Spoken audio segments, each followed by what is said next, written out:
Stand by for the broadcast. Today is July 5th, 2018. Get ready for the Emerging Sea broadcast system, the Forbidden History series. What they didn't want you to know, but we tell right here, because somebody's got to do it. Do call your friends, ladies and gentlemen. We want to have a revolution in thinking, and a revolution includes a lot of people.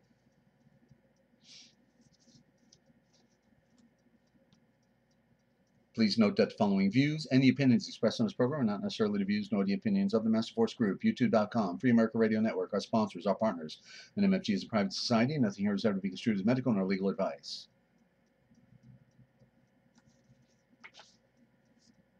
And listen to the Forbidden History prime time, twice a day, 7 days a week on the RealPublicRadio.net, Free America Radio Network, because hidden beneath the sands of time lies the greatest of all mysteries. It's the Forbidden History. Unearth for yourself the secret truths that lie hidden just beneath the surface below our feet. What is it that the powers that be do not want you or I to know? Come and journey with us as we explore and dare to know, because it's all right here, coming your way twice a day, 9 a.m. every morning and 8 p.m. Eastern Time every evening on the RealPublicRadio.net, Free America Radio Network. You did tell your friends, didn't you? Stand by for the broadcast. And thank you for that radio check, Lynn. Hope things are going well out there in Pennsylvania, Transylvania. I know that's another story.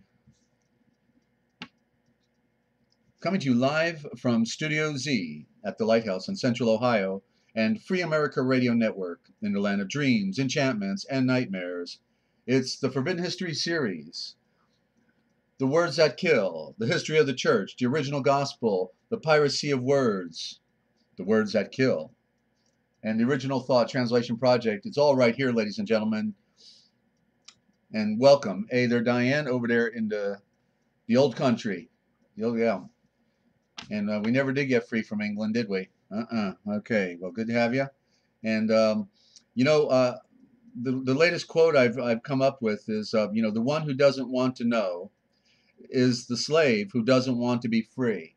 Because we have to hear all things. We have to hear things we've never heard before, and the truth is stranger than fiction. But we can compare apples and oranges, but for me, I want oranges, pears, apples, plums, peaches, apricots. I want them all on the table. I want everything on the table so I can look at it, and then I'll know. You see, and because if somebody's keeping something under the table, how can you compare it? How can you know about it? So we've got to pierce the veil, ladies and gentlemen. I just don't want you to forget we've got some, some work material for you, so you can get the visual and see some of the work. Hey, Jedi, good to have you. See some of the the work that I talk about in writing, okay, which will help further on your spare time. You can check it out, what have you. So we have the Real Da Vinci Code Etymological Dictionary. Okay, it's 8.5 by 11, 300 pages, and it was my prototype dictionary in 2011, and it's called the Real Da Vinci Code Etymological Dictionary. Okay, so it's going to show you the origin of words and legal definitions, original thought, Indo-Germanic, modern it's like you've never seen anything like this. Okay, you've got to check it out. So any size donation, okay, any size donation. We'll get it to you. And if you don't have the funny money, we'll get it to you anyway, all right? So go to the realpublicradio.net. The donation button is there, and also our contact page. If you can't make a donation, just contact us by email, and we'll get it to you, okay? So thank you for that. And if you call, and our first caller of the evening, new caller for the first time, first up on the program gets a copy of the Real Da Vinci Code Etymological Dictionary, okay? And the phone number is 608-566-7295, 608-566-7295. And if you, we also have a copy of the Book of Wisdom, and that also for any size donation, and also a sample of the original Gospel Translation Project, and it's got the most contemporary dictionary behind it. Okay, I mean it's big. Okay, it's advanced. I advanced it from 2011 to the basic style and format that I intend to use. So it's taken a while to develop, but okay. So we're trying to raise funds for the the prisoners. We want to get the book of wisdom to those in prison who are suffering and have need to read the best literature on earth. All right. So, and I have a follow up here. Welcome to our new listeners. And, talking about the Interdependence Day yesterday, I wish I would have thought of my old brochure for, United Truckers Defending the Constitution. I had a classic trifold 8.5 by 11 fold out flyer that we used to hand out to the truckers, and so I wanted to read that to you because it is it is a classic. It was first modeled by Dan Pilla Sr., may he rest in peace, who had a lot of interesting books on the government and everything, and then I just redrafted it and kind of enhanced it a little bit. So I want you to listen to this, okay? Stop America with a K, America, a nation at war with its own people, UTDC. That stands for United Truckers Defending the Constitution and under threat, duress, and coercion. Is America really free? Are you really free when over half of your money is stolen directly or indirectly by legalized fraud and called income tax to support unconscionable spending habits of career politicians and despotic rulers around the world? Are you really free when government liars accuse people of crimes, shoot and kill nursing mothers and children like the Weavers up in Idaho, use banned gas to burn over 80 people, Waco, or Gordon Call of Move, and on and on and on?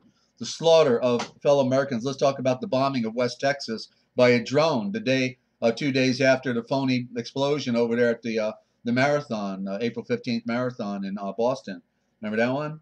And are you really free when you are deprived of the currency for which you worked and on which you pay taxes? The $1,000 and $500 bills were covertly taken from circulation. When anyone does not want to play the game of cashless checklist society, they are accused of breaking the law. Magnetic strips are now placed into Federal Reserve notes. Bankers and government can claim that anyone with any predetermined amount of cash is a criminal. And when in the land of the free, you can no longer drive on the freeways or public streets without buying a driver's license and car registration from federal bureaucrats, surrendering legal title and ownership to your car in exchange for a certificate of title that proves you voluntarily surrendered true ownership of the car you bought and paid for. And when those same bureaucrats make you pay legal ransom to a private insurance company so you can drive your own car, you call that free? And when in the land of the free and the fee, you must send your children to a licensed school to prevent bureaucrats from kidnapping your children, confiscating your property, and putting you into one of their Wall Street prisons. Wall Street prisons. And when your church must get a 501c3 license, tax exempt for its so its members can write off gifts and worship the legal state god, Baal, not the true God, Yahweh, the Almighty of nature. And when career politicians, tax collectors, police, and courts are more of a threat to life and property than any thief of the night. Ever been into a court? And when you realize that more crimes occur in courtrooms in one day than in all of America in a full year outside the courtroom. When you must ask for permission to pay for a license to get married by a state licensed bureaucrat, even though marriage is a religious event. When in the land of the fee and the free, your children become wards of the state because you bought and used a state-sanctioned marriage license. When in the land of the fee and the free, you are no longer allowed to practice any free enterprise, I guess it really isn't free, or work without a social security number, mark of the beast, and you are forced to purchase a state-sanctioned license for your business or go straight to jail. When you must read alternative media to discover the truth of what is happening in the world and risk being branded as an overzealous patriot in the process. When in the land of the fee and the free has more political prisoners than any other nation on earth combined, including the former and current U.S. Soviet Union. Well, they're not there anymore. They folded up shop and took on another color of the what do they call those things? The chameleon, changed in their colors. When more slave labor prison camps are being built in America with a K every year than all other nations combined, when bureaucrats now claim a crime without a living or dead victim, can claim the abstract state is the victim of your folly, when taxes are hidden within prices of every product in America with a K, grossly inflating their cost and forcing manufacturers to move out of your neighborhood and state to foreign countries like China where they can utilize slave labor, when in the land of the fee and the free, bureaucrats can search your financial records without your permission, violating your Fourth Amendment rights. When you must believe that your rights are granted by bureaucrats rather than Almighty God. When you pay your debts with paper currency, which is nothing more than a notice of debt, IOUs, to the Federal Reserve Bank's private corporation, which pays no income taxes, creates money out of thin air, and have never been audited. Well, that's because they're holding legal title to all property, and they're the head of the state, and the Washington, D.C.'s are the puppets.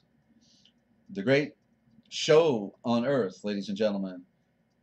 When Congress refuses to obey constitutions and provides Americans with debt-free, usury-free interest, let me try that again. When Congress refuses to obey the Constitution and provide Americans with a debt-free, usury-free, honest money system, when if you don't or can't pay your taxes, the real owners of your property will send their armed thugs to break your legs, shoot you, or toss you into one of their prisons that they've built. When in the land of the fee and the free and the home of the brave, hear me laughing, it's okay to slaughter unborn children by the millions and never fear being arrested or tried for murder. But you can't smoke a joint, go figure. When public servants, judges illegally guide votes of citizen jurors by lying, telling them they must enforce the alleged law in a case even though it violates every right secured by the Constitution. When legislators have created a web of over 2 million laws since the ratification, I love that word, ratification, of the Constitution to entangle every part of your life, and hardly a single judge can agree on the meaning of any one of them. When the word person is legally defined as a corporation, and judges coerce juries into jailing their fellow citizens for disobeying laws written for businesses and corporations and government employees to control a once free people, and when pronouncing death sentences by the AIDS virus is protected by law as legalized genocide, not to mention those health vaccinations they want to give us, and the flu vax, when you could be dying of a curable disease called cancer, when the cures, medicines, nutrients, herbs, and vitamins are suppressed in America with a K, and use of which is considered a crime, violating your freedom of choice under the First Amendment and Ninth Amendments to the Constitution. When if you say something that is politically incorrect, you'll be condemned by the secular media as a racist, cultist, neo-Nazi, anti-Semite, whoremonger, bigot, radical, zealot, and even worse, a patriot. When the national and federal governments pretend to wage a war of drugs as an excuse to write and enforce more laws that deprive you of even more rights, while they import and sell the most dangerous drugs through their own police and intelligence agencies. I guess they don't want any competition. You know, CIA, yeah, the United Companies, also known as the United Companies. Okay, that's also the United States. Okay, United Nations. When crime pays big government, lying politicians, corrupt judges, federal and national government lawyers, because of every new law creates more victimless crimes and excuses to demand more taxes and laws to punish citizens and who don't even know that they are criminals. When the flag displayed in the courtroom when the flag displayed in courtrooms and other public buildings, schools and churches is not the American flag, but a military jurisdiction flag, covertly rendering all in attendance under unannounced martial law. Totalitarian politicians give your tax money to foreign countries. They send their food overseas when it could be used to feed needy Americans, homeless Americans. They send your jobs to foreign markets to take advantage of slave labor, but never lower the price of the products returned to American stores. They place your sons and daughters under the command of foreign officers and civilians at the United Nations without your knowledge or permission to fight wars that are of no interest to America. They confiscate your rifles and handguns so we cannot defend ourselves from tyranny. They lick the boots of foreign bankers and deliver us to evil in the name of a new order of the world. It's an old order a new scheme, an old scheme, aristocracy and slave labor, a system of laws and punishments from which they have proclaimed themselves exempt. If this is freedom, then tell me, what is slavery? If you think that you are free, list 3 of the following that you can do without: permits for businesses or buildings, licenses for marriage, cars, or work, paying local, state, and national taxes, and having a social surveillance number, SSN. Okay? Is America really free? Wake up, America, a nation at war with its own people. Some have said that it is not the business of private men to meddle with government, a bold and dishonest saying, which is fit to come from the mouth of a tyrant or a slave. To say that private men have nothing to do with government is to declare that they have nothing to do with their own happiness or misery, that the people ought not to concern themselves whether they be naked or clothed, fed or starved, deceived or instructed, or protected or destroyed, or shot. Those who steal from private individuals spend their lives in stocks and chains, but those who steal from the public treasury go about dressed in purple and gold in array. That's Cato the Elder.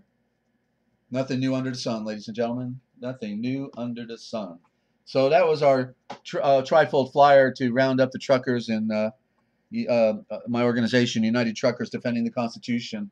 I basically discovered I was behind the wheel of the largest lobby in America, 7 million current and retired truck drivers going everywhere to the underground bases, ex-military working and driving those trucks after they're no longer worthless to the military. And so they basically took me down. They came after me with MI6, and there are about 3, 1 agent that came from out of town and 2 that were local flunkies, and they had a party on me, and it cost me my house on a lake, and my world was turned around a little bit, but that's okay. You learn as you go, right? Learn as we go, and then I saw the rest of the story, you know, and so things happen for a reason. Okay, we're gonna now jump over to oh, by the way, we got coming up. I decided I'm going into the Colburn, okay, and we're gonna read about the Aryans that fell. We're gonna pick up the story now that we left from the books of the Bible, Lost Books of the Bible, the Forgotten Books of Eden, second book of Adam and Eve, which we just finished, and now we're gonna pick it up in the Colburn, and we're gonna see how they went down and how it played out. Okay, so I just said, you know, I didn't have anything to read tonight, so I said, let's just continue this thing. It's going to blow your mind, okay? Because, yeah, the truth is stranger to fiction, as they say, right? Okay, and don't forget, you never call in. Love to hear from you. So we're now in the duality revealed in patterns and pictures, okay? And so I want we have all heard of a certain word, but we never got the picture, and so I'm going to get the picture for you tonight, okay? Because we talk about east and west as our directions, north and south, but you know, east has an interesting word that predates EAST. East is an abbreviation of, you noticed how I told you over the last few days that the A is the primary and the E supplemented, okay? So east is actually an abbreviation of Aster. Aster. Okay, and it means the A star, because the A represents the star. Okay, and all things project out of the light, and that's what the letter A is. It's a projection, and at the base of it, when you use it as a compass, it creates the circle. But there's something really interesting, you know, and it took a few years to really you know, get the picture on this, but basically, you know, in the East, what we call the East, they don't call it the East, all right? I'm going to give it to you. They call it the Orient, okay? And so the Orient, listen to the word, okay? It's a prime root of orientation, okay? So remember I told you the debate was up. Oh, they were saying the Aryans came out of the west into the east, and then the other argument was no, the Aryans came out of the east into the west, and right, and nobody's going to, you know, give the correct answer.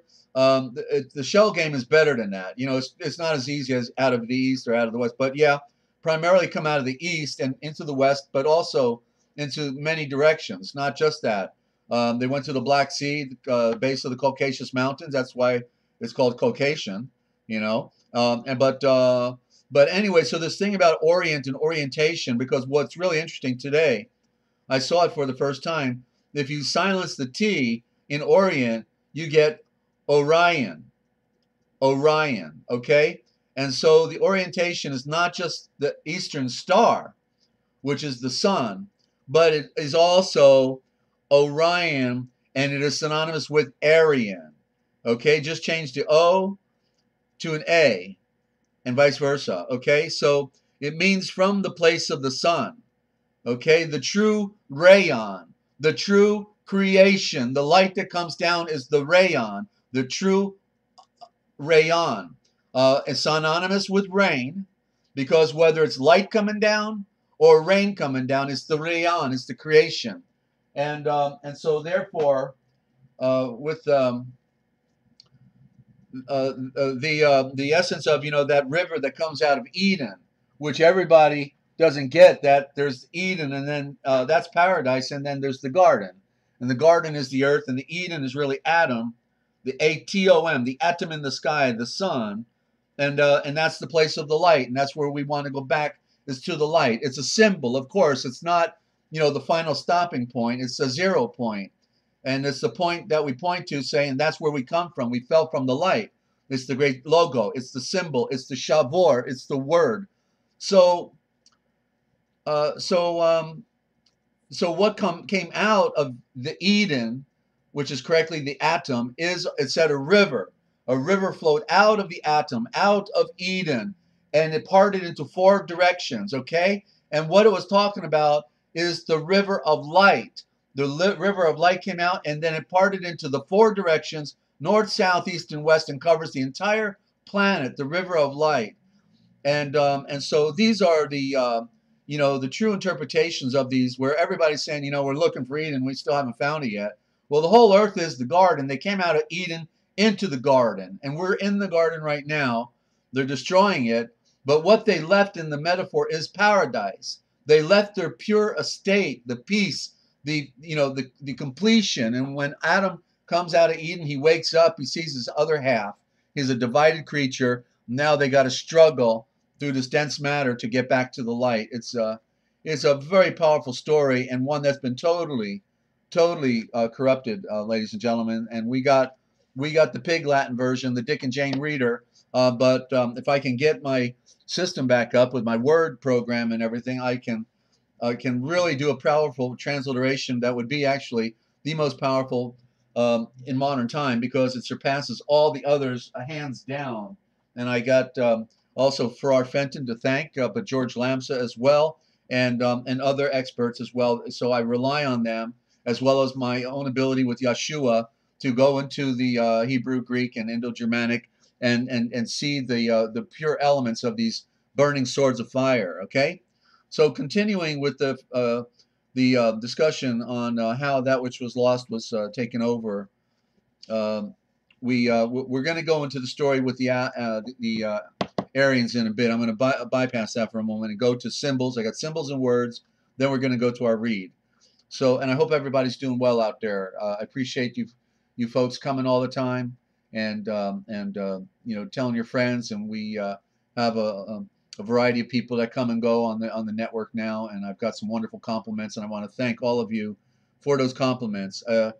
Sometimes I struggle on, you know, how I'm going to do this presentation, and my voice wears out, and I've got so much material. I decided to do 2 a day, and I know you can go and listen to the recordings, but you know, I do love to answer questions, and if you have any comments or questions, always feel free. Okay, we're user friendly here, and I respect you know, the other views that someone may have. If it's not my view, that's okay.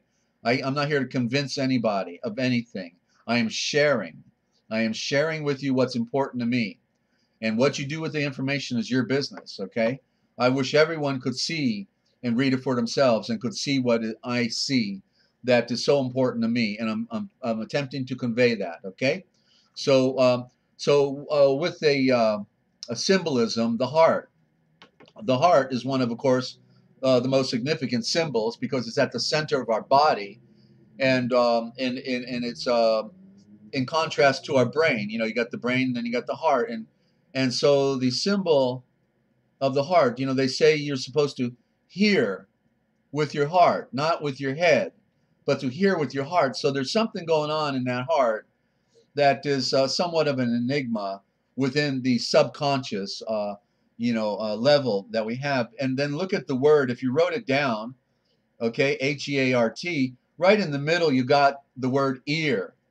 So what it's telling you is the heart is for hearing. We have to hear with our heart, not with our, not just with our mind, but with a compassion for all people wherever they are, with whatever state they're in, and so it's a symbol of the core of our being. And then what's interesting, if you put an H at the end of it, then you get hearth, Hearth, and the hearth is the place of the fire, you see. And so that's, of course, where the fire is generated from your body. It's pumping the blood, pumping all day long, doing a workout, and keeping you alive. And so that's the place of the fire. See, so powerful symbol. And I bet you not heard these metaphors before, because I just know there's nobody talking about it out there, and yet it's all relevant to the higher order of things, to see beyond the meta mind, to see beyond the mind, what people are not saying, because it's what they're not saying that you want to hear. I like that word, not say, right? It's like they're the Nazis, they're not saying, okay, they're not saying Nazis.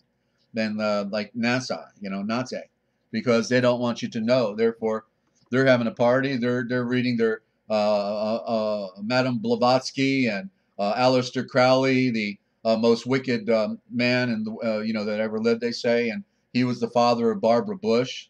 Barbara Bush. I can't get over it.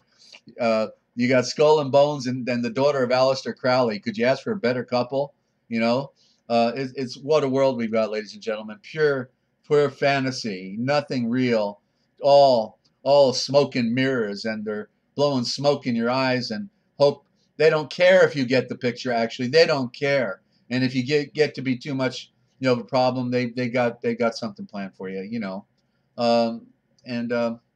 So one more word. It's Asia. Asia. They spell it Asia.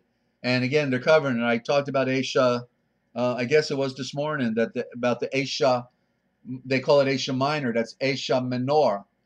And Asia Minor, you can see, is menorah, but they didn't tell us we turn off the A.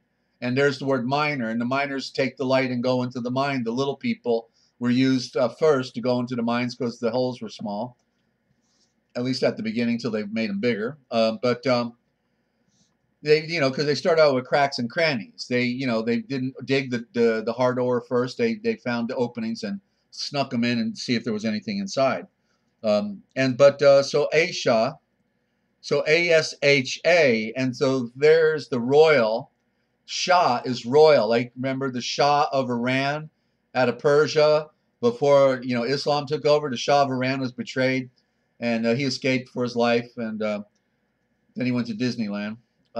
So Asha, ASHA, is the way to spell it, and in the middle the SH, which is the primary on the word shul for knowledge. And hey, Prospero, good to have you.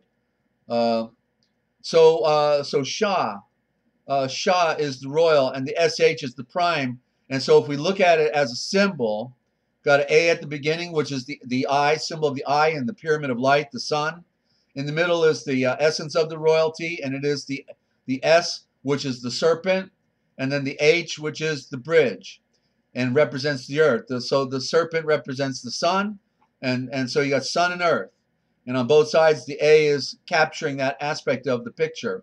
So literally, Asha, in its correct spelling, would be the eye of the serpent bridge, because the earth is a serpent bridge as well. Everything is serpent.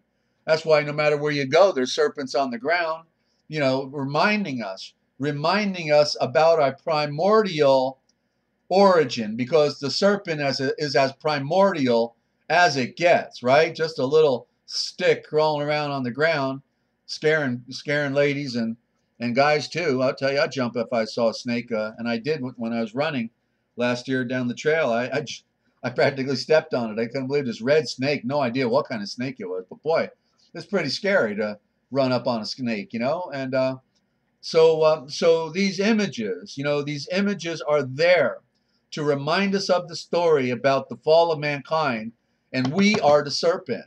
Okay, we are the serpent, and that's the great mystery.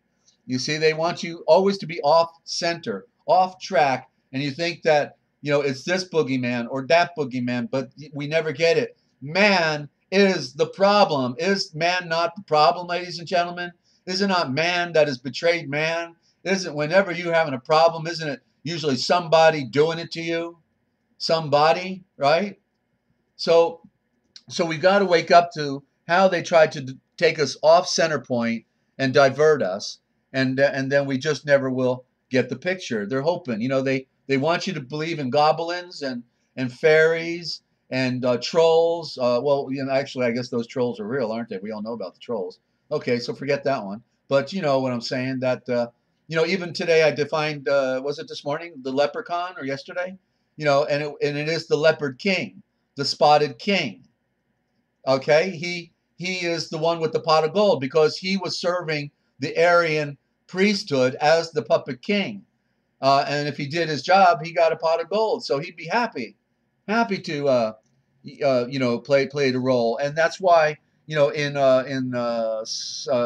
Ireland, you know, you've got all those graves of the Irish, and they've got those crosses with the circle in the middle, because that circle in the middle was notched with 360 degrees, and it was made, and they made them out of wood. Okay, and then when they went into the ocean, they made it as a plumb bob. They put the nail right at the center of the cross, you know, where the two directions come together, and then they put a string and a piece of metal on it. And when they pointed it up towards the sun or towards a star, depending upon where the plumb bob went, they knew what notch it was on, and they knew how high they were, you know, close to the equator, or, you know, on the north side or the south side of the world, you know, and that's how they did it. So that's navigation, you know, and you can't have a flat Earth, by the way, to do that. Okay, so I just can't get over that nobody's figured that out. So story for another day. And so okay, so before I get into the Colburn and talk about you know, start reading the story of the fallen watchers continuing now. This is really powerful. And also, okay, also my Skywatcher friends, it's got additional part in there about the Nibiru system. Okay, so there's something in there. I didn't look at it too close. I saw my notes. So literally that's still a part of the story there as well. Okay, because remember, the flood happened, right, because of the fall of the, you know, these very knowledgeable, knew how everything in the universe operated Aryans that were the offspring of Adam, who you know, who had the gnosis breathed into him, and Yeshua had him name all things, as it says in Genesis, that it was Hadam that named. So you tell me, if Hadam named all things, Yeshua made all things, and Adam named all things, you want to tell me, would you dare so, that he didn't know all things about the mechanics and the operation of the cosmos and everything on the earth? If Yeshua had him name all things the whole time he was up there in the Adam, in Eden, you better believe he knew it. That's why all of these pyramid civilizations around the world were created, because the fallen watchers are the ones who created it. They knew how to cut stone. They knew how to levitate it. They knew how to build anti-gravity vimanas and fly them all over the world and pretend they came from a star when they came from on the other side of the world, out of India. And you can see the vimanas on top of the temples in India today. They look like a donut. And if you go into some of the temples, you can actually see pictures of air battles with vimanas fighting each other, because they pitted one society against another, just like they do today. You know, North Korea against America, North Korea against South Korea, China. You know, they got everybody fighting each other and looking at the war, not really realizing it's the same unseen hand pulling the string on both sides, and even the players on both sides don't get it. You know, even the players on both sides don't get it. It's a one world structure. There are no enemies, and they think they got some special perk going on, like, oh, you mean I'm in on it all by myself? Okay, that's pretty cool. Thank you, Bhagwan. And yeah, I'll play my role. How much do I get at the end of the year? Thank you very much. And don't forget that yacht. Okay, okay, very much. Okay, so what I wanted to point out before I get into it was the true purpose of the Aryan race, because in all of my presentations so far, I'm not sure if I made it clear. And so I want it, because the reason why, you know, there's the old axiom again, that which is first is like that which is last, and that which is last is like that which is first. So it says that Adam, okay, let me show you an archetype pattern. Yeshua was the first made, and he was the first Adam, A-T-O-M. And that's why when Yeshua said, you know, all of the hairs on your head are numbered. Well, if he's the first atom, you know, that microscopic atom of all things, then obviously it would make sense he'd know how much hair is on your head, because he constitutes all the atoms and everything's connected. So he's the first made of all things, and he made all things because he was the perfect creation made by Yahweh, the Father, who is beyond the universe, because he is so great. It says that even if all the stars of the universe came together, the power of Yahweh would still be 10,000 times greater. That's out of the book of Esdras, first or second. I think second Esdras in the Apocrypha, but they changed the name.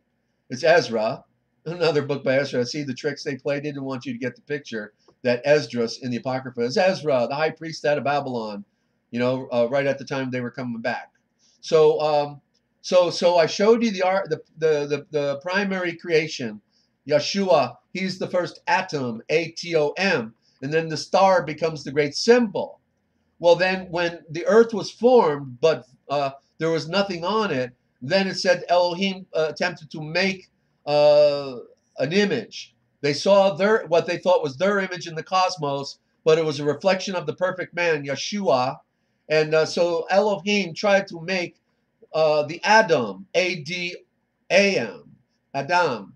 And but it said that when they pulled the fiery magma out of the water, that they could not breathe life into him. And this is part of the lost writings. Okay, this story, you know, you're saying, okay, I don't remember that in my regular scriptures. So you've got to go into the writings they stole from us, ladies and gentlemen, to get the whole picture. And so what happened is, so Adam, A-D-A-M, is the first made on earth. Just like Yeshua is the first made atom in the universe, then Adam is the first made on earth. And then it says that then after he laid there 3 days, and the Elohim couldn't breathe life into him. Then Yahweh comes down and breathes into the nostrils the gnosis. So Yahweh didn't create Adam, but he breathed the gnosis into him. So he had like a dual nature of the earth, of matter, of mineral, of mortar, but yet had the essence of life breathed into him, the spirit. And therefore it says, then he was taken up into Eden, which is the Adam, which is the sun, and he ruled there with Yeshua, remained there while Yeshua made all things on earth. And then it says that while Yeshua, and this is in Genesis, while Yeshua made all things, while great Elohim made all things, Adam made all things. Okay, and yet and then he was going to come last. So just like Yeshua comes at the end of the world 2,000 years ago, as it says in Hebrews 9:26, and Yeshua came at the end of the world, which means the end of an age, you know, but it's the end of that world because it's a new ball game, because Yeshua ushered in the truth and, you know, and the golden age of light. Now we can be set free. They couldn't do that in the old world.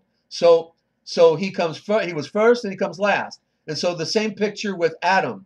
He was the first made on earth before all other things, taken up to the throne of the sun, the atom, the Eden, and he remains there while Yeshua is making all life on earth.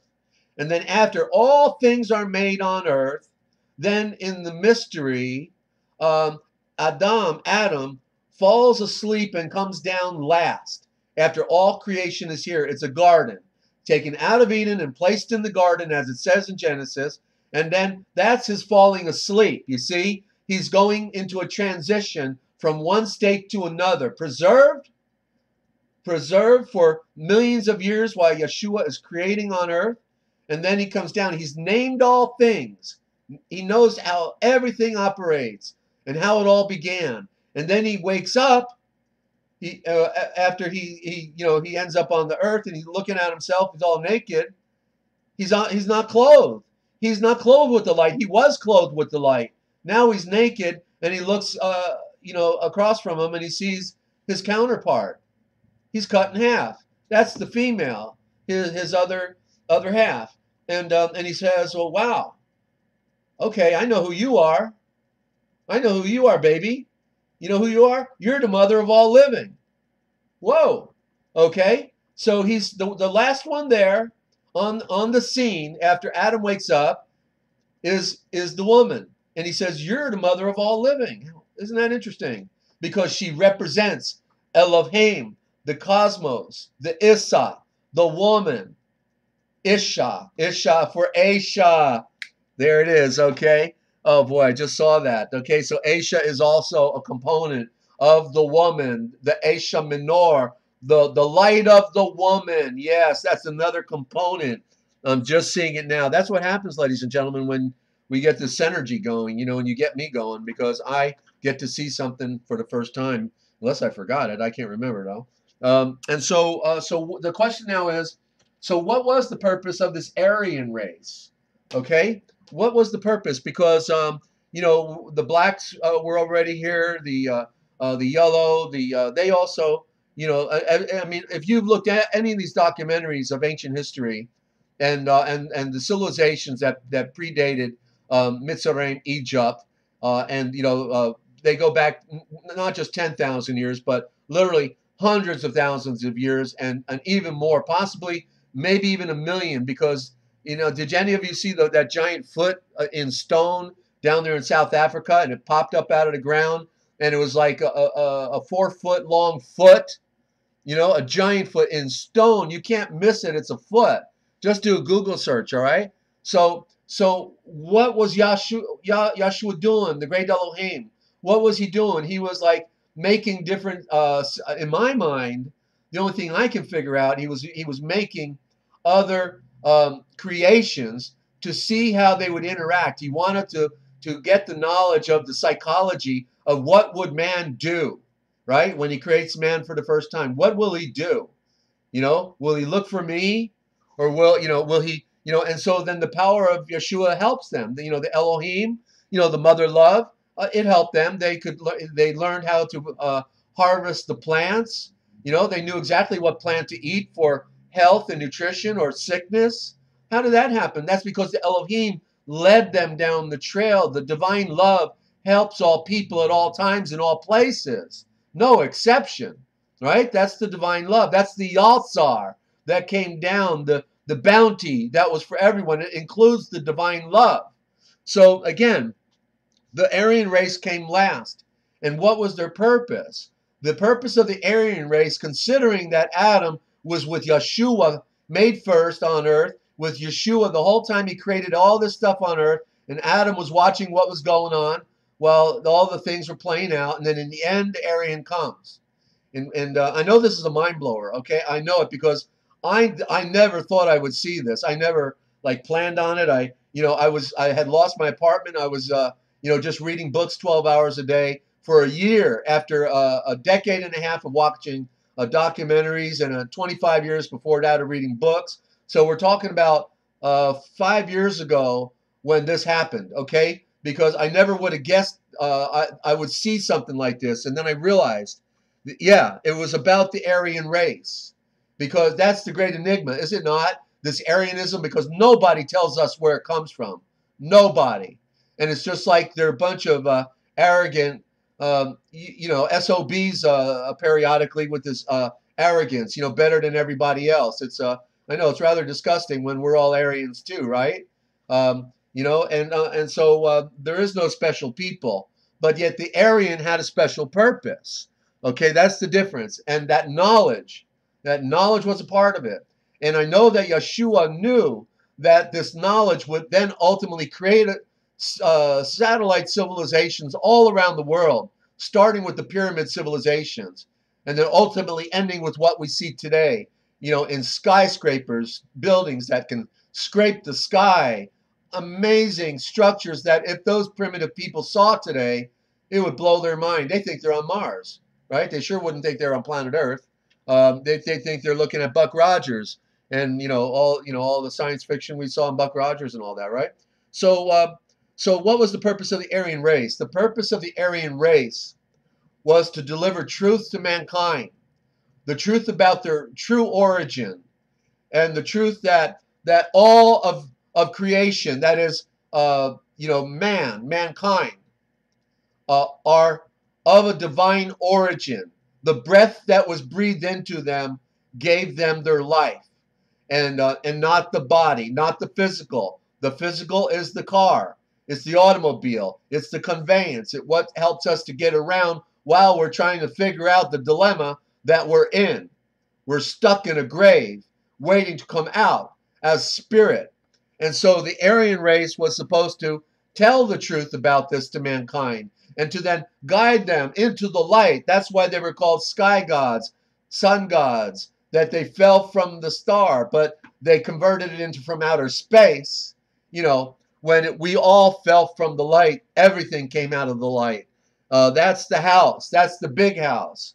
Okay, so the Aryans, then with this knowledge that they inherited from Adam, ADAM, generationally, generation by generation. I mean, come on, they lived to be 1,000 years old. They knew how to take snake venom and use it as the elixir that extended life. That's why the ancients in the other traditions call themselves serpent cults, just like, the pharaoh, and also the occult, the serpent cults, including the Vatican, look at the hat on the head of the Pope. That mitre is not a fish. It is called Dagon, and that's add the secret vowel R, and you get dragon. And the dragon is the snake that drags itself on the ground. Play on words, okay? So the Aryans then, when they started watching all those naked women down below and all the party going on and the horse racing, and they're up there meditating and fasting for 40 days, and wearing just white robes, and it's pretty, they're not having a party. Then they finally say, look, let's just check this out, okay? Let's find out, why do they keep telling us don't mate with the children of Cain? Why do they say don't have commerce, intercourse with the children of Cain? So they go down, and then they're captured. They're captured because within their high-bred knowledge, they realize that the primitive people could be enslaved, and that they could be the masters of all the races of man on earth. And that's what the Aryans did. Okay, so the truth, as they say, the truth is stranger than fiction, and I never saw this one coming. I thought all the races came out of Adam and Eve, okay? I did all of my life, that all the races came out of Adam and Eve. But then I realized, well, wait a minute, something wrong with that, because all the evidence that we have is that the races, of people have been here for tens and hundreds of thousands of years, maybe over 1 million. It's hard to gauge, but the evidence, we have to talk about evidence, and not to mention the geological structures and the cave, all the artifacts that are discovered. I mean, I know many of you have seen them. I don't need to tell you here. You've seen the evidence. And then what I realized was that Adam and Eve were the Aryan race, and that they were exclusive and came last. And they were the ones that exclusively had the knowledge, the gnosis breathed into them. They were the ones who had the Aramaic, what I call, and it's not my terminology, this is what they call it, the Indo-Germanic mother tongue. That's the original Aramaic. The letters are on your driver's license. They're hiding it right in front of you, and know that you can't figure it out. So the most ancient, remember I showed you the Chimera. And the Chimera backwards is Aramaic. It is what our English is based upon, the Aryan tradition, okay? And by the way, I put the Great Flood up today. I found a good map. And so that entire Mediterranean Sea, look at the picture on your YouTube today, okay? You tell me that's not the biggest flood in the world. In fact, it was so big, it flowed over into the Black Sea, and the Black Sea became twice as big as we see it there today. Okay, that's the flood, 4,000 miles from Strait of Gibraltar, where Africa and Europe split apart. The Atlantic Ocean flooded in, and for 4,000 miles, the biggest wave in history probably, flooded all the way 4,000 miles to the west. And at that point, was so powerful it pushed the Ark of Noah up onto the land into Turkey and 100 miles away from the shore of the Mediterranean. 100 miles inland, and then the water receded and came back. That's how it happened, ladies and gentlemen. And they ended up in the foothills of Ararat, not at the top. There was no water up there. There's only so much water on the planet. How do you flood the entire planet? Where'd the water go? Okay, we got to look at this with straight eyes and with logic and reason. And that's that flood right there, that Mediterranean, is the reason my state of New Jersey came on the map 5,500 years ago, because it was shallow, shallow in the water, and the water drained from all the oceans to fill the Mediterranean basin. And David Attenborough said that every 100,000 years, the Africa and Europe bump together again, and then the water evaporates out of there in 30,000 years, and then for 70,000 years you get civilization down there. And that's why in France and Spain they got African animals on the paintings of the walls in the caves, okay, because the African animals came right up to Europe. There was no water there. They were in the lower basin, came up on the other side, the migrations, okay? You got to look at the evidence. It's telling a story, Let me take a sip and we'll get into the Colburn here, okay? I'm excited to share this with you folks. It's taken a lifetime to be able to see this. Taken a lifetime, and I'm so glad that, the good news is for all the races, this is not something exclusive, just because we're talking about one specific race. We have the obligation to tell truth, right? And being that our makeup, if you can imagine how primitive people looked at symbolism, then obviously the blonde hair, blue-eyed, white skin, if they are primitive, they're looking at the symbolism. They're saying they came down from the sun, sky gods. They're bigger than most of the other people, and they got this quality. They must have come from the sun, the sky in their eye, the white skin of a star, and the blonde hair of the sun. That's the characteristic of the metaphor of being from the sun, of a star. Okay, and so that's where that terminology comes from. But they then convert it to aliens, you see? And aliens are Aryans. Change the L to an R. It's a trick they're playing. They're having a little fun on everybody because they don't want you to get the picture. They don't want you to know who's running the world and how they've always been running the world ever since they got here. There's not been a time since they've been running the world for the last 8,000 years at least, if not 10, since they've been here. They enslaved all of mankind that was here. Okay, so we're in the deluge, ladies and gentlemen. Okay, that's how it starts. Chapter 4 in the Book of Gleanings. And so here we go. I'm going to just make sure, look at one thing here. Hang on. 36, yeah, okay, all right.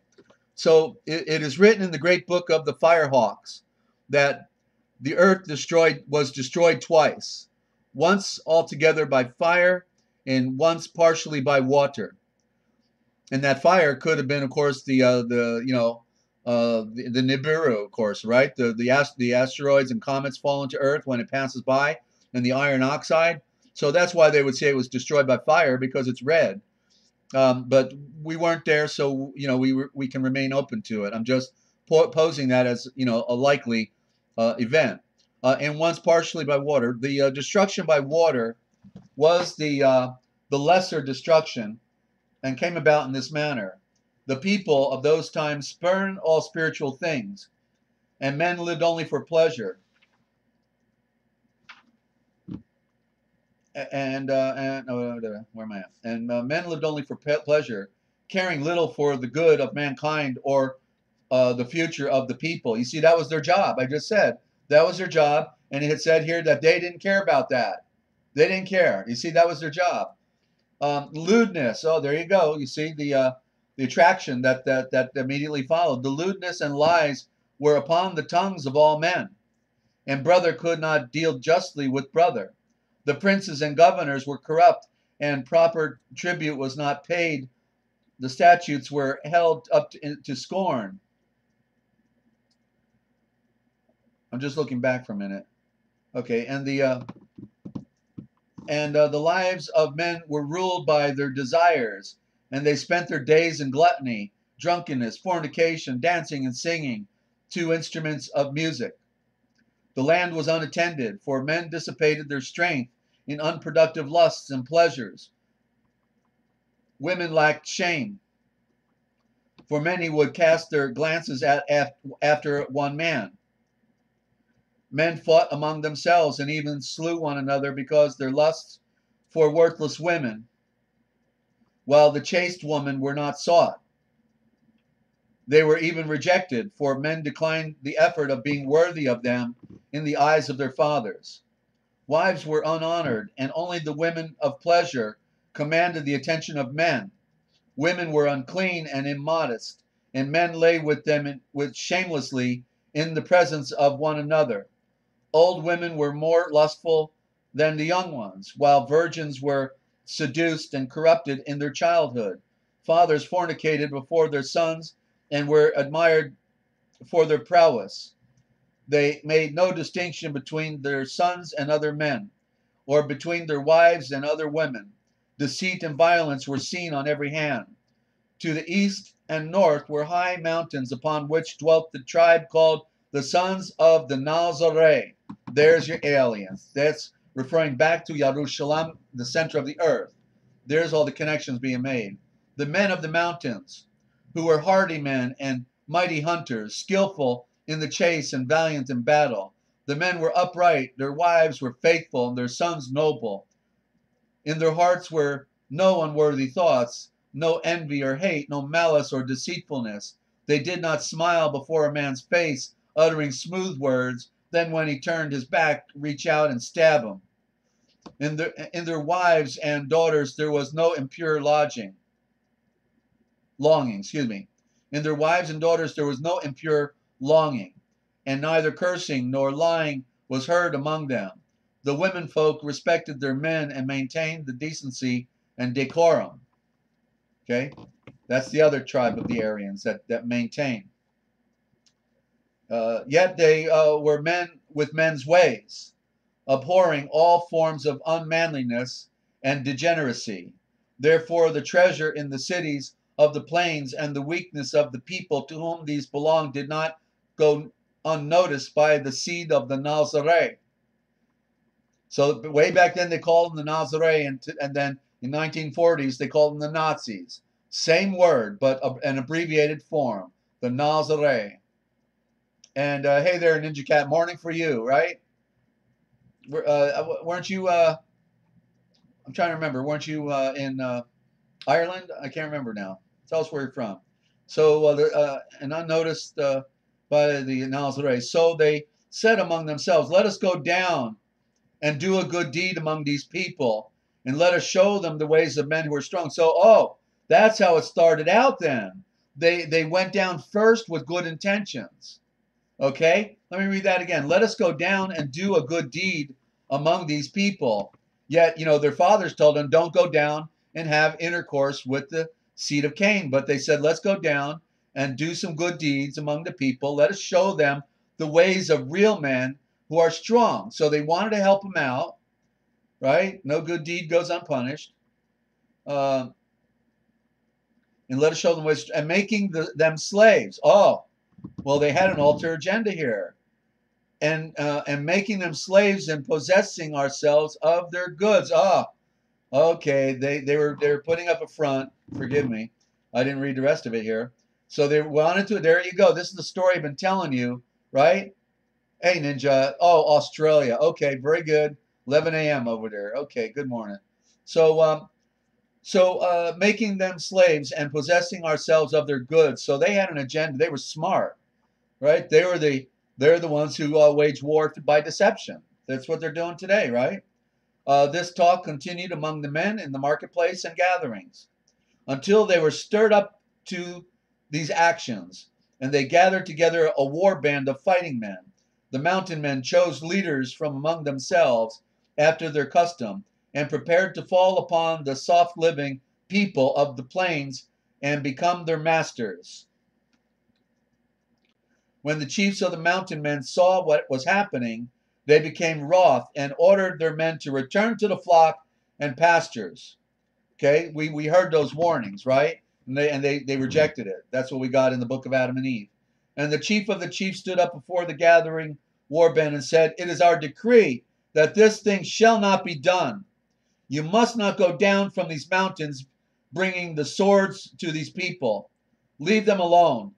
As rotted fruit is left on the tree to wither and die, leave them to follow their own ways a little longer, and in the fullness of time they will destroy themselves. Make no widows among your own people."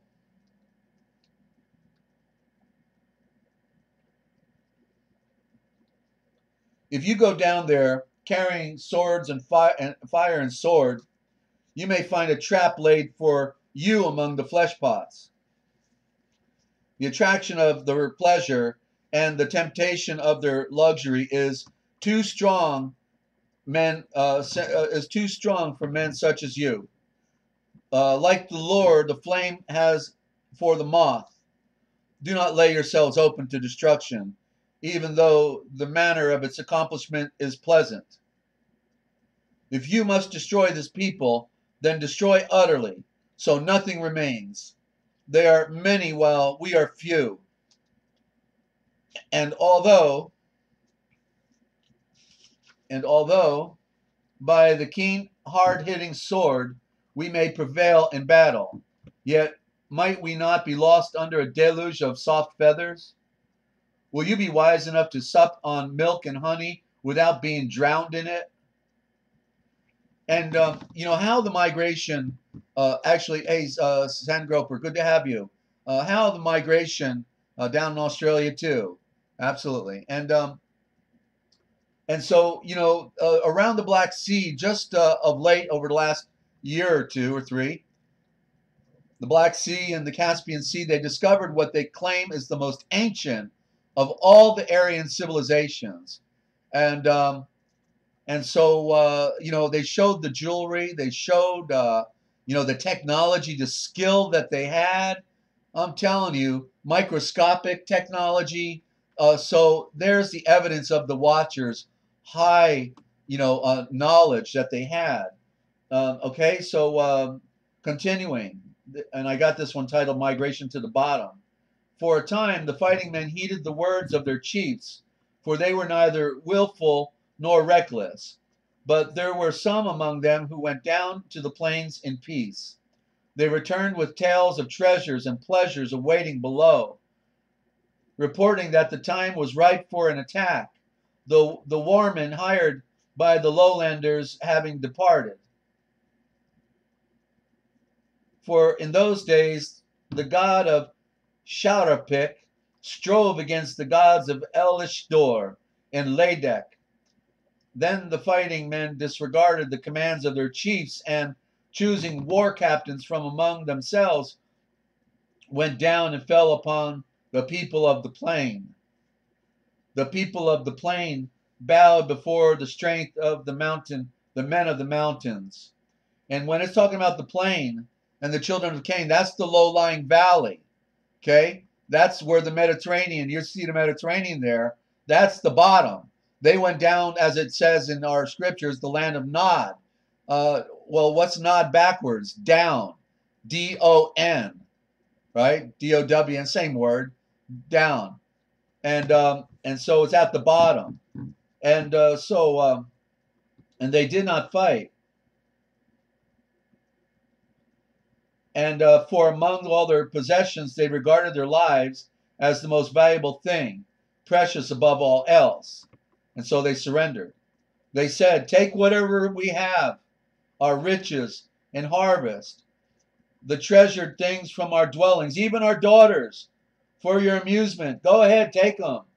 But leave us enough that we may live under your shadow." The sturdy men of the mountains, that's the Aryans, were sickened by these half-men who lived for 3 generations without fighting, and they despised them. Continuing. Let me just take another sip, okay? I got to chase my voice here. And for those of you who just come in, you're tuned into the realpublicradio.net, Free America Radio Network. What they didn't want you to know, but we tell right here. And I'm your host, a desert owl, bird who sees in the night, and the truth is stranger than fiction, and nobody's getting the stories right, ladies and gentlemen. So if you want to get the whole series, you can start at the beginning in your spare time while you enjoy the live programming. But go to the what I call the premiere program about 12 days ago, okay, and follow us down the trail, because I give key elements in the earlier stories that help you better comprehend the symbolism, the corrupt words that they play tricks with us on. It's a big story, okay, and there's a lot of ground to cover, because they've been doing it for thousands of years, and we've only been around, less than 100, and we got to figure all this stuff out. But by the grace of the Heavenly Father above, He's the revealer, and He's the tree of knowledge, and if we eat the fruit from the tree of knowledge, we will grow. Okay, so the battle-hardened men who came down from the highlands took whatever they desired. It looks like they conquered them without a fight, basically. You can imagine. The plainsmen demurred, but because their stomachs turned to water before the virility of their conquerors, their protestations were words of wind. The victors clothed themselves in plundered finery and indulged themselves in the wines and delicacies of the food tables. They slept in beds of luxury and dissipation, every want being attended to by the vanquished. They became the slaves. They learned the ways of sensuality, which goes down with soft living. And when sated with natural pleasures, some lightened their boredom with unnatural pleasures.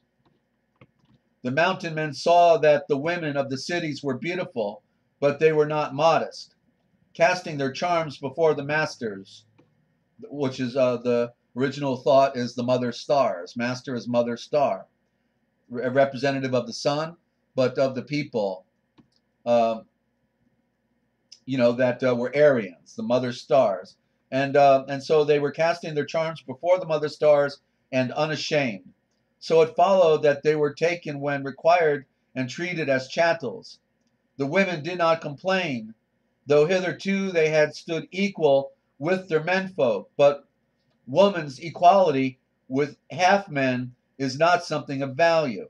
So we can see in the Aryan race that at the beginning, those who came down from Adam and his offspring were all equal. The women were equal, treated with equal respect, and the brotherhood, but then the women were now treated as lessers, and that's a good sign as well when we consider Eve got the rap for the fall, right?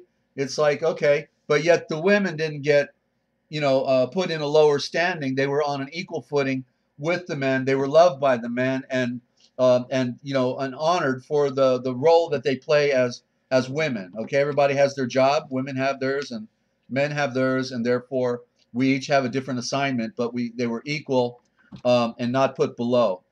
So with women like this, in the fall, the seed of Cain. With women like this, men placed no restraint on their lust and went from excess to excess. The women, rejoicing in the strength of the vigor of the men, said among themselves, "Here are men indeed, such as we have not known before." Then in the manner of women, they turned away from their own men and from the households of their husbands and fathers, for now they despised them. They threw off all womanly restraint and grappled with the victors like ravening beasts, and the strong were vanquished by the weakness. Always do women behave this way when their menfolk are defeated in battle. It is for this reason men fight. None came to do battle with the victors, for they who had fought and lived for Yahweh had destroyed themselves. who had lived for Yahweh once, had now destroyed themselves. And in the fullness of time, the victors too, they were destroyed by the flesh pots, by fornication and drunkenness, by ease and luxury. Their fighting strength and valor departed with the passing years. They grew fat and slothful. They had come down in a manly array to fight and win, and who could not be challenged in battle by the lesser men of the plains, were eaten up in mansions of pleasure, in the drinking houses with music, wine, and fine linen, upon the mountain and in the mountain homes there was weeping and sadness among the women. Those were the abandoned women up there with, with Jared and Enoch and Methuselah. Can you imagine all the men headed down south, go grab some of those, spotted redheads, and left all the Aryan women behind. Unreal. And good to have you, Amberlyn, as well. Welcome to the program. And any new listeners out there, good to have you. So, okay, so upon the mountain, and where's my place here? So, weeping is okay. So let me, I think it starts here in 12. So upon the mountain, and in the mountain homes, there was weeping and sadness among the women. Fields were untilled, and cattle strayed away. Sheep went unplucked. The best craftsmen were gone, and few remained willing to learn their skill. And teachers of learning taught no more. The gnarled hand that had wielded the sword and terrorized the enemy now plucked the strings of psaltery and lyre. The rough jerkins and corselets were cast off, and now garments were of fine linen dyed purple, that's for the regal, and of crimson. Men arrayed in their softening bodies in gaudy attire and bathed in scented waters. They rejected their own women for those of the cities whose hands and feet were stained with bright colors, and whose faces were marked with blue. And there was a representative of that when we saw Braveheart, right? How he had his face in blue. So it's a reflection of the ancient past again. They know these things. Nothing new under the sun. And so we can see that they abandoned all life with the chosen, the real chosen, who remained on the mountain, and so everything was abandoned. And then once they all start going, what happens to the rest of them? They all follow. They all follow. So who wanted to go without eating for 40 days anymore? Who wanted to go without eating? Nobody. Why did they want to suffer? And they'd rather, hey, let's go down and have a party. Forget the suffering stuff. So Yahweh, Yeshua, they knew this was going to happen. It's not, like it wasn't, just like they knew Adam and Eve, Hadam and Keva were going to fall because they were already in the fall. Then they also knew that those with the minds that possessed all of this superior knowledge would then develop a strong ego that would tell them, hey, there's a better way to do things, I think, and I think we ought to just go, make this place our own. You see? So, you have that kind of knowledge, and you got 1,000 of you, you got 1,000,000 years worth of knowledge, and you easily can figure out, how everything in the earth operates, and you can capture the world. And that's what they did. Didn't they capture the world? Aren't they blowing trails all around the world up in the sky?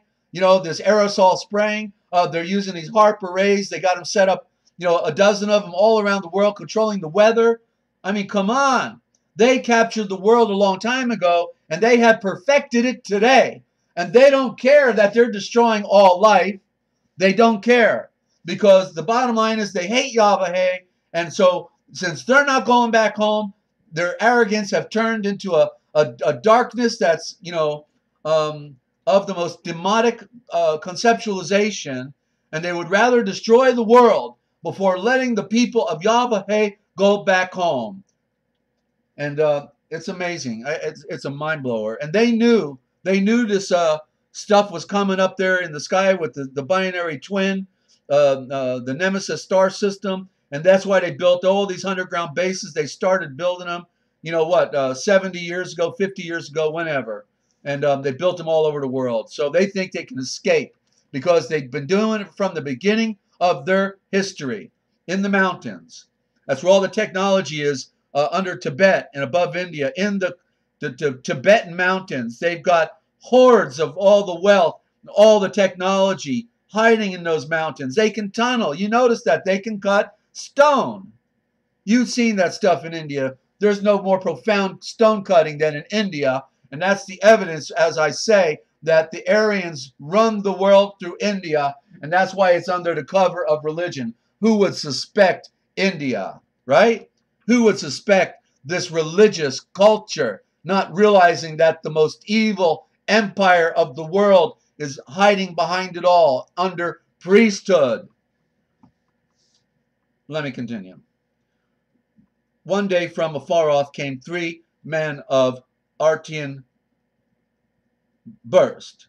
They were worshippers of the one God. Okay, there you go. So these had to be good guys, I would assume. And whose light shines within men. Well, I think so. Whose light shines within men. Remember I talked about having the white shiny robe on? If it's a white robe, imagine it shining with a brightness, brighter than anything on earth. And when they had lived in the 2 cities for a number of days, they were stirred up in the heart. Excuse me, I got a cough. Hang on.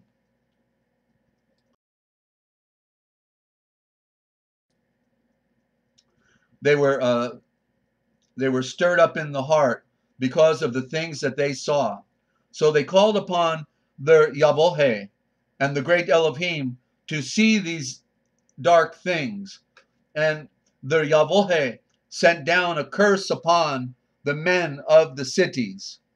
And there came a strange light and a smoky mist, which caught all the throats of men. Well, that sounds sort of like that iron oxide, doesn't it?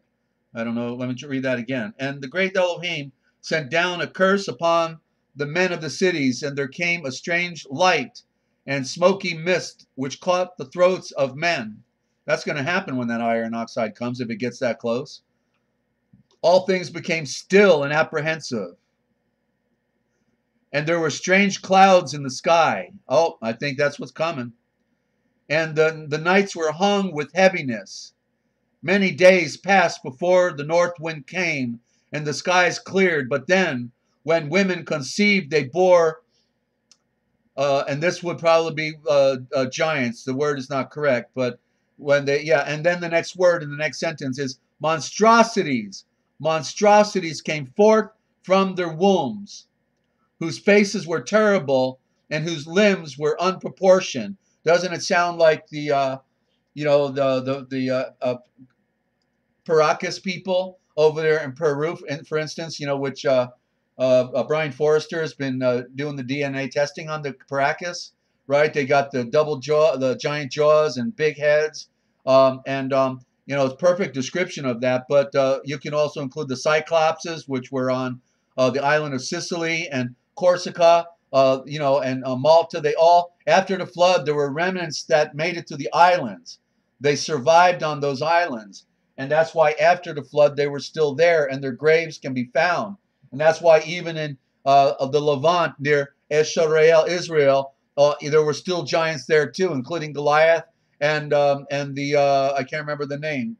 But, there were remnants that were left after the flood. That's the evidence that not all people died from the flood. The majority died. And the 8 in the ark for the family of Noah was a symbol. The 8 was given as the symbol, 8 in his family, but others survived. And it's likely there were others in the ark that were friends of theirs that survived, but the 8 becomes the symbol because the 8 is the number of return. And I just talked about that in one of the last programs I just did. Okay, so monstrosities came forth from their wombs, whose faces were terrible and whose limbs were unproportioned. In those days, men knew the art of working metal, clay, and making linen in bright colors, and also use of the eye paint. They had knowledge of herbs and magic, of enchantment and the wisdom of the book of the sky, the book of the sun. I'm not, heaven is the code word, so it's either the book of the sky or the book of the sun. And the knowledge of signs and omens, the secrets of the seasons. Okay, let's back this up again, because it's talking about now the knowledge is coming out. And this is the secret knowledge. They're now building their culture. I'm going to try it again. In those days, men knew the art of, the working the metal. Okay, this is all the, the watchers, the Vekoresh, who, the fallen ones, and now they're building industry. Business is going to be good. So they had the art of working metal, clay, and making linen and bright colors, and also the use of eye paint. They had knowledge of herbs and magic. And, it wasn't, the magic is knowing the trick, right? And so they knew all the tricks and could obviously impress people like magicians do, but there's always a secret. The secret of enchantments and of wisdom of the book of the sun. That's what it would have been about, the book of the sun, and knowledge of signs and omens, the secrets of the seasons, of the moon, and of the coming of the tide, the eclipses. The remnants of the seed of the Nazarene remained upon the mountains. That's why Yeshua is also the Nazarene, because they were the pure Aryan line. They didn't mix with the other races. They were pure. And that's why they were called the community of the Nazarene. That's why it stands out in the scriptures. There was no town. It's even in the Babylonian Talmud, they tell you there was no town called Nazareth. And also there's several sources. So if you look it up, you'll find it. It's a historical fact. Until the time of Constantine, they had to cover the word Nazareth and make it look like a town. And then they change it to Nazareth, and nobody gets the picture. The remnants of the sons of the Nazarene remained upon the mountain, which is, that citadel we now call Jerusalem, the same area, which are against Ardis, and by the land about the encampment of Lamech. Well, I'm not sure if that's a similar name as the Lamech, which would have been, no, that's different, okay. In Ardis, there were the wise ones, filled with the inner wisdom, who read the book of the sun with comprehension and knew all the signs. They saw that the dark actions of men in all the lands around the mountains had brought them to their final hour. So all the lands around the mountain, the sacred mountain that is today still called Jerusalem, okay? That's what an ancient place. That's why it's called the center of the earth from the beginning of time, because that's where the drama has been playing out. And that's where Noah went back to after the flood, by the way, with his 3 sons. And Abraham stayed there for 40 years from when he was 10 years old and studied under Noah. If you read the book of Jasher, you'll find it. And then the day came when the lady of the night changed her garment for one of a different color, and her form swept more swiftly across the skies. Now, the lady of the night is probably the moon. And you know how the moon is doing stuff right now, friends, right? The moon is looking different, and that's what it says right here. The lady of the night changed her garment for one of a different aura, and her form swept more swiftly across the skies. Her tresses streamed out behind in gold and copper, and she rode in a chariot of fire. The people in those days were a great multitude, and a loud cry ascended up towards the sun. And then the wise men went to Sharpik, now called Sarapesh. I have here possibly Egypt. I've got a note there. And said to Sesuda, the king, behold, the days are shortened, and the hours of trial are drawing near. The shadow of doom approaches this land because of its wickedness.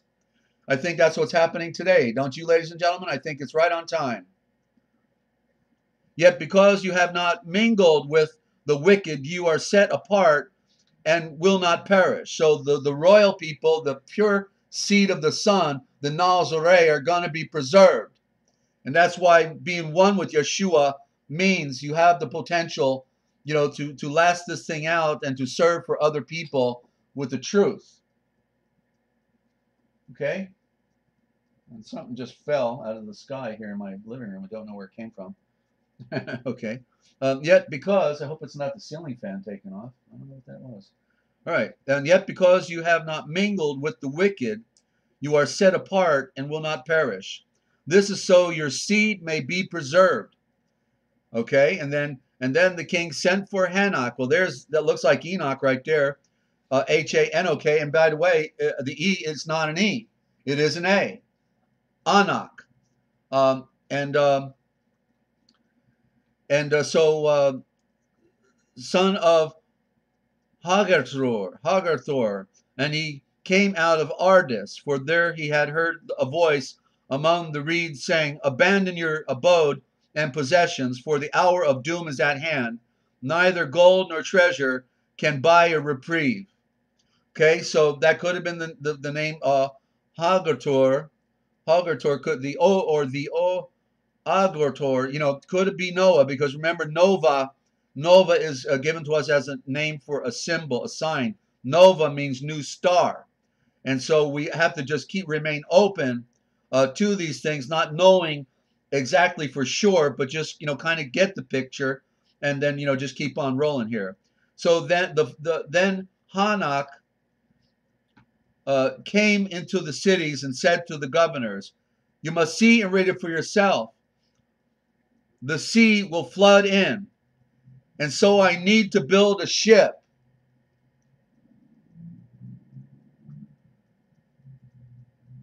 I need to go down to the sea and would therefore build the great ship, and I may take my people upon it with me. Down in the waters will go those who trouble you, and they will take the things which cause you concern. Therefore you will be left in peace to your own enjoyment. And the governor said, "Go down to the sea, to the valley, and build your ship there, and it will be well. For you go with our blessings." But Hanok answered. Now Hanok answered, "It has been told to me in a dream that the ship should be built against the mountains, and the sea will come up to me." When he had gone away, they declared him mad, and the people mocked him, calling him commander of the sea. But they did not stop him, seeing gain in the undertaking. I guess they needed a job. Therefore, a great ship was laid down under the leadership of Anak, son of Horgator, for Sesuda, king of Sharapek, from whose treasury came payment for the building of the vessel. It was built by the lake of Namos, close by the river of gold. And it's just going to be somewhere down in that Mediterranean valley, probably closer to Levant, not all the way to the west, but somewhere down low. But he said it would come up to the mountain, so I don't think they went too far down. And all where am I back? Where did I mess up here? Okay, and it was built by the lake of Namos, by the river of gold, where it divides. Now that could be the Nile River also. Imagine the Nile River flowing down into the basin, and there's no Mediterranean Sea there. That would be a beautiful, beautiful paradise down in that low region when the Nile splits apart into many rivers.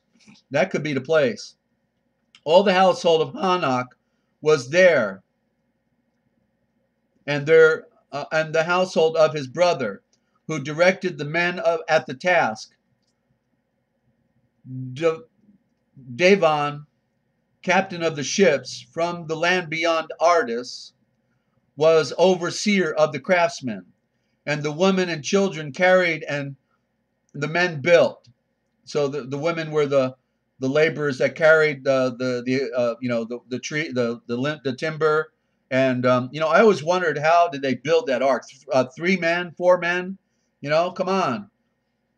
It was too big, obviously. So here's the story: they had help, and it may be that some were allowed to go with them in the in the aftermath. So it's just an interesting story.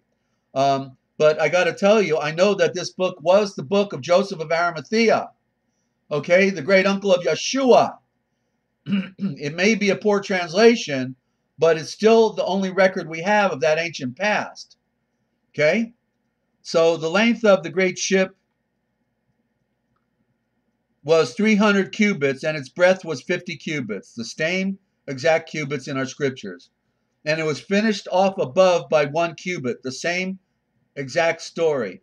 It had 3 stories, which were built without a break.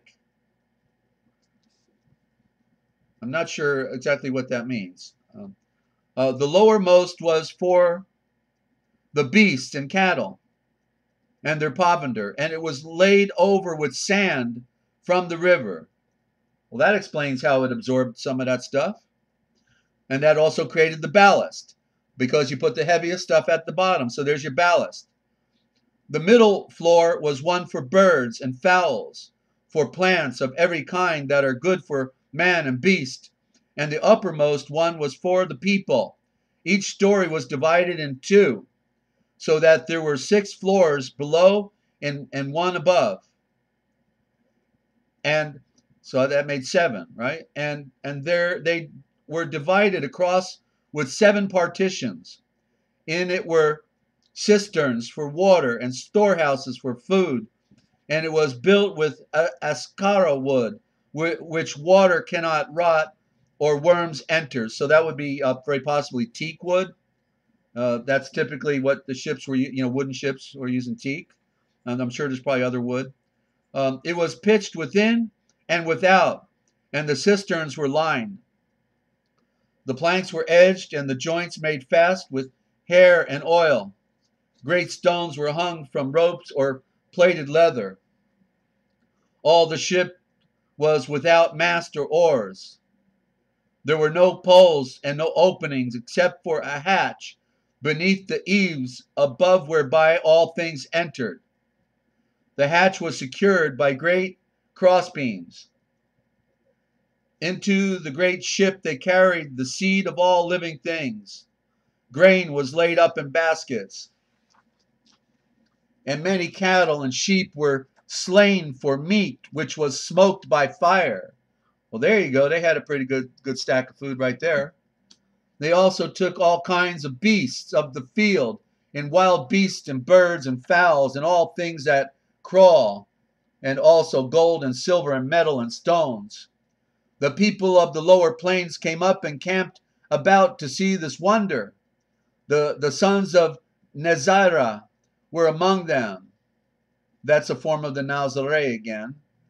And they daily, well, no, but this would have been the fallen ones, apparently, because it says, and they daily mocked the builders of the great ship, but these were not dismayed and toiled harder at their task. They said to the mockers, "Have your hour of joy, for ours will surely come." On the appointed day, they who were to go with the great ship. Boy, this is like deja vu all over again, isn't it, ladies and gentlemen? It feels pretty much the same deal, doesn't it? Let me take a sip here.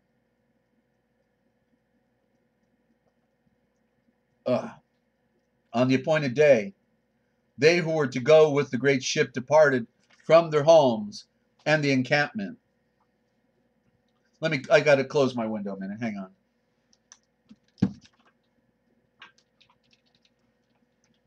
It's gotten dark out there. The earth has turned. It's called As the World Turns, right? All right.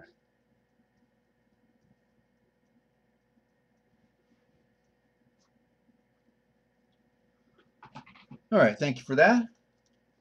I'm back at it. We're trying to run through this. You tuned in late. We're reading out of the Kolbrin, and it is the part where the Watchers have fallen, the Aryan Watchers, and that Noah's flood. The whole scenario in the Kolbrin, the book of Joseph of Arimathea, all written on bronze sheets. Okay, he was the only one qualified to make an expensive array of bronze sheets that can be written on in the Old English and Aramaic to preserve the stories of the past.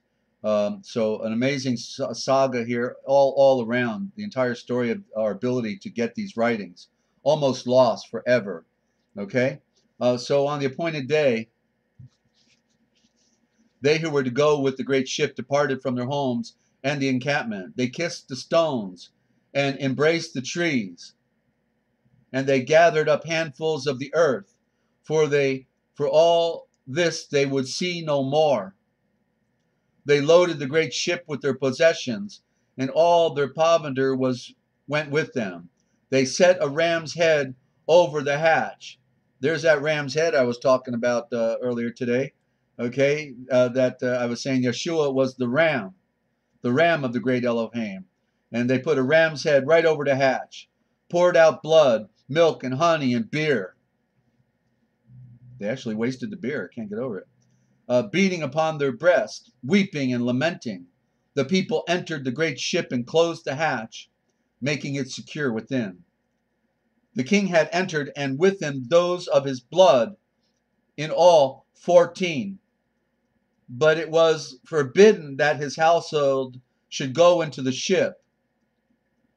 Oh, that his household servants should go into the ship. All of the people who entered with him, too, understood the ways of the sun and moon. So those were the ones who know the stars, the movement of the stars, and the ways of the year and the seasons. One the quarrying of the stones, one the making of the bricks, and one the making of axes and weapons, working with metal. One the playing of musical instruments, one bread, one the making of pottery, one the care of gardens, and one the carving of wood and stone, one the making of roofs, one the working of timbers, one the making of cheese and butter, one the growing of trees and plants, one the making of plows, one the weaving of cloth and making of dyes, one the brewing of beer. We got to have that beer.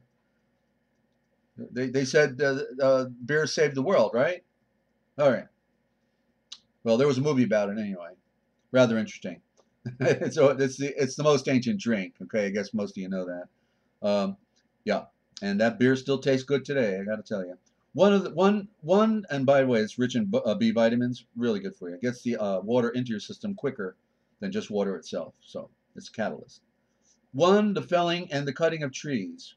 One, the making of chariots. One, dancing. One, the mysteries of the scribe. One, the building of houses and the working of leather. There was one skilled in the working of cedar and willow wood, and he was a hunter. Yeah, that would be the making of bows, right? The willow. And one who knew the cunning of games and circuses, and he was a watcher.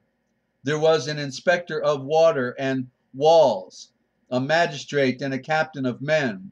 There were the three servants of Yahweh. The three servants of Yahweh then sounds like Shem, Ham, and Japheth. And there was Hanok and his brother and their households, and Dwavan, and 6 men who were strangers.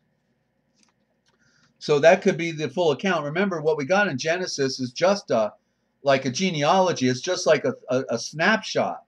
We got no details. No details at all. Okay? And then with the drawing, men saw an awesome sight. 3 riding on a great black rolling cloud came, the destroyer, newly released from the confines of the sky's vaults. And she raged about the sky, and it was her day of judgment.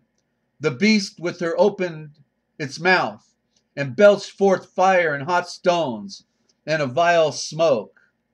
It covered the whole sky above, and the meeting place of earth and heaven could no longer be seen. The meeting place of earth and heaven could no longer be seen. In the evening, the places of the stars were changed. They rolled across the sky to new stations, and then the flood waters came. And the floodgates of heaven were opened, and the foundations of the earth were broken apart. Look at that strait between Africa and Spain, ladies and gentlemen. The continents were pulled apart. Right there is the Atlantic Ocean and all that. It was below sea level. It was all set up. It was set to fall. Okay? Below sea level. And they all lived down there in that paradise where the Nile River flowed all through the valley. And let me see here. Okay, backing up. Okay, the floodgates of the sky were opened and the foundations of earth were broken apart. And there you see it in the 2-mile strait of just 2 miles between Africa and Europe, 2 miles between Morocco and Spain. And the earth was broken up and the surrounding waters poured over the land. The surrounding waters, that's the Atlantic Ocean. The surrounding waters poured over the land. Get the picture. Okay? There it is, the smoking gun. I'm going to highlight this. The surrounding waters, that's the ocean, poured over the land and broke up the mountains. And the storehouses of the winds burst their bolts asunder. So storms and whirlwinds were loosened to hurl themselves upon the earth in the seething waters and howling gales. All buildings were destroyed. That includes in Mitzrayim. All that devastating electrical storm effect was all seen in those remnants of stone. May have blown the pyramids' outer casings off. Trees were uprooted and mountains were cast down. There was a time of great heat, then a time of bitter cold. The waves over the water did not rise and fall, but seethed and swirled. There was an awful sound above. The pillars of the sky were broken and fell down to earth. The sky vault was rent and broken. The whole of creation was in chaos. The stars in the sky were loosened from their places, so they dashed about in confusion. There was a revolt on the high. There was a revolt on high. A new ruler appeared there and swept across the sky in majesty. That would have been Nemesis, because if it's talking about a new ruler, it's talking about another star. Okay, another star. And appeared there and swept across the sky in majesty with its other planets and moons following right along, right? And those who had not labored at the building of the great ship, and those who had mocked the builders, came quickly to the place where it was laying, and they climbed up on top of the ship and beat upon it with their hands, and they raged and pleaded, but could not enter inside, nor could they break the wood. As the great ship was borne up by the waters, it rolled, and they were all swept off, for there was no foothold for them. The ship was lifted by the mighty surge of waters and hurled among the debris, but it was not dashed upon the mountainside because of the place where it was built. All the people not saved within the ship were swallowed up in the center of the raging confusion, and their wickedness and corruption was purged away from the face of the earth. The swelling waters swept up the mountain tops and filled the great valley. That great valley called the Mediterranean, the sea in the middle of the land. They did not rise like water poured into a bowl, but came in a great surging torrents, a flood from the Atlantic side. I'm adding those few words right there, the flood from the Atlantic side. But when the tumult quieted and the waters became still, they stood no more than 3 cubits above the earth. The destroyer passed away into the fastness of the sky, and the great flood remained 7 days, diminishing day by day, as the waters drained away to their places. Then the waters spread out calmly, and the great ship drifted amid the brown scum and debris of all kind. After many days, the great ship came to rest against Cardo, in the mountains of Ashtar, against Nishim, in the land of the great Yalvohe. That would imply the great mountains, in the face of the great mountains. And so there you go, ladies and gentlemen, quite a picture of from the saga of the ancient past. And Wow.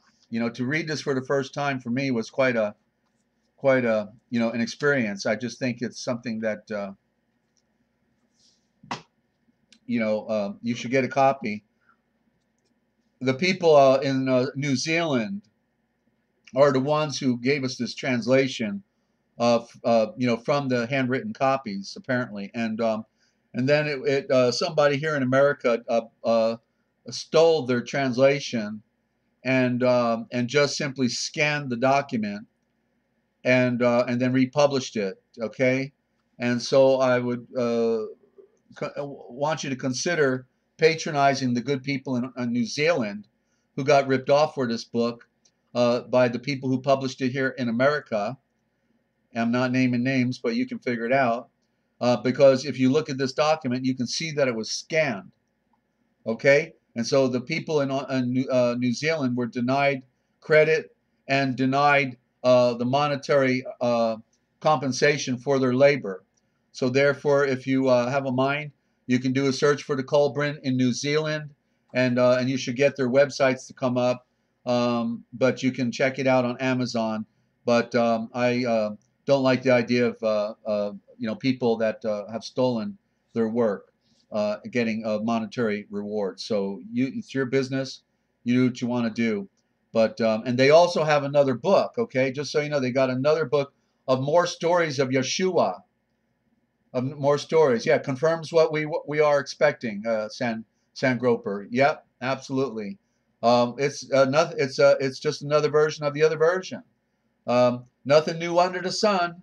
Just this was Yeshua's way of cleansing the earth because he knew that man was evil, and so therefore he puts the fix in. The only thing is, we could have survived this. Some people could have, but now that the wicked watchers, with all the aerosol spraying, have destroyed, our ozone layer, and now all the trees around the world, the forests are dying. Well, it looks like it's over for planet Earth forever, because as who was it? Who was it? I think it was. Dane Wigington. It must have been Dane Wigington. And he said, oh yeah, and he said it would take 20 million years. 20 million years to rebuild the ozone layer. So it's over. The watchers got everything they deserved. We can still transcend this world, but their annihilation is sure now. Their annihilation is sure. So, the joke's on them. We can be set free in our hearts and our minds. We know the truth. We know where we come from. We know we're not of this earth. We know that, the words are coming forward here on the Forbidden History series, the real meaning of words. And so that helps you on your journey because they tricked us with the words. They're code words. They're pagan words. They're not the original words, and therefore the Father has given me that one particular talent of and also knowing symbol. Good night, Diane. Thank you for stopping by. And you're on the across the big water over there in UK, and you need to go to bed. Yeah, it's Pastor. You're up till about 2 a.m. I guess. So thank you, or later. Thank you for stopping by and be well. And they are making sure we can not survive ever after the fact. Yeah, well, they put it in for the rest of mankind, but for those of us who are make our connection with Yeshua, the Mashiach, with commonly known as Jesus Christ, our Redeemer, we can still be fulfilled. Okay, we can transcend this world, and so we've got the door is still wide open. The door is wide open, ladies and gentlemen. We just have to surrender our hearts and our minds to the great Yahweh, who is the great Elohim, the great Spirit of life.